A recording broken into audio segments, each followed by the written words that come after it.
सत्यजीत रे भारतीय सिनेमा में एक बहुमुखी प्रतिभा।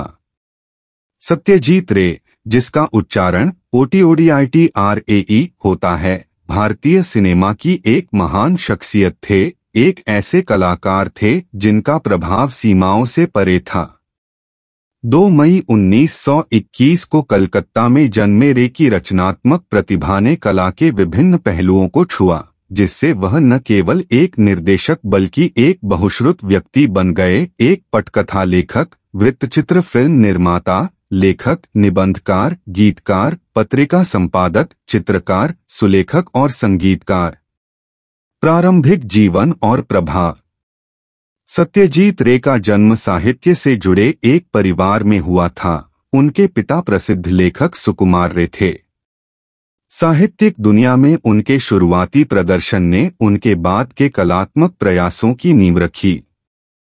प्रारंभ में रे ने अपने करियर की शुरुआत एक व्यावसायिक कलाकार के रूप में की, लेकिन नियति ने उनके लिए कुछ और ही योजना बना रखी थी।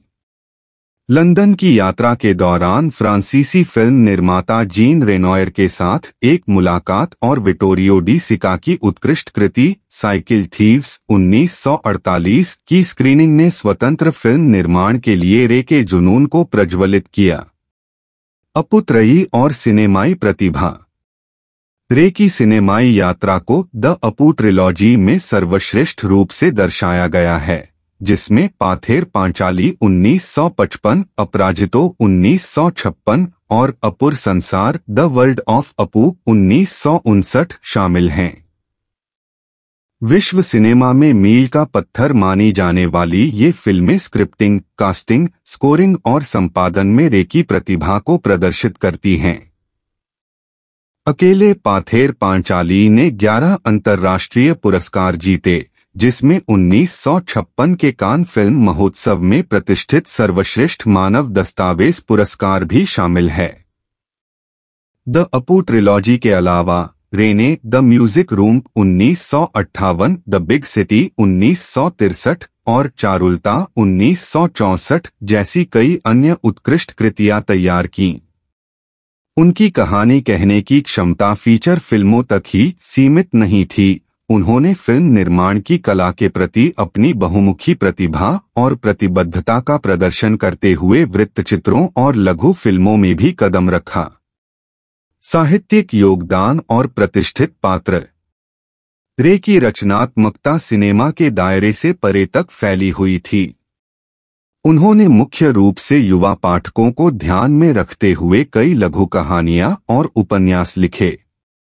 उनके कुछ लोकप्रिय पात्र, जैसे फेलुदा जासूस, प्रोफेसर शोंकू वैज्ञानिक, तारिणी खुरो कहानीकार और लालमोहन गांगुली उपन्यासकार, साहित्य में प्रिय व्यक्ति बन गए।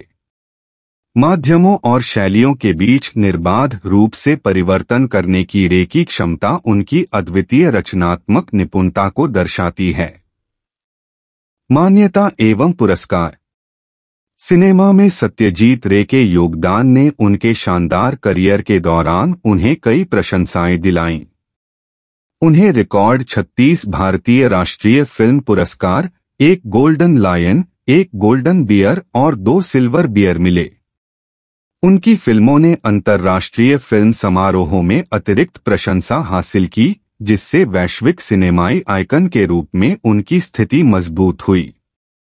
1992 में रे को सिनेमा में उनकी जीवन भर की उपलब्धियों के लिए अकादमी मानद पुरस्कार मिला। इसके अलावा 1978 में ऑक्सफोर्ड विश्वविद्यालय ने कला और संस्कृति की दुनिया में उनके असाधारण योगदान को मान्यता देते हुए उन्हें मानद उपाधि से सम्मानित किया। उसी वर्ष भारत सरकार ने उन्हें देश के सर्वोच्च नागरिक पुरस्कार प्रतिष्ठित भारत रत्न से सम्मानित किया। 21वीं सदी में विरासत और मान्यता। सिनेमा की दुनिया पर सत्यजीत रे का प्रभाव 21वीं सदी में भी बरकरार है। 2021 में उनकी जन्मशती के अवसर पर भारतीय अंतर्राष्ट्रीय फिल्म महोत्सव ने रे की विरासत का सम्मान करने के लिए एक महत्वपूर्ण कदम उठाया। महोत्सव ने अपने वार्षिक लाइफटाइम अचीवमेंट पुरस्कार का नाम बदलकर सत्यजीत रे लाइफटाइम अचीवमेंट अवार्ड कर दिया, जो इस सिनेमाई दिग्गज के स्थायी प्रभाव को रेखांकित करता है।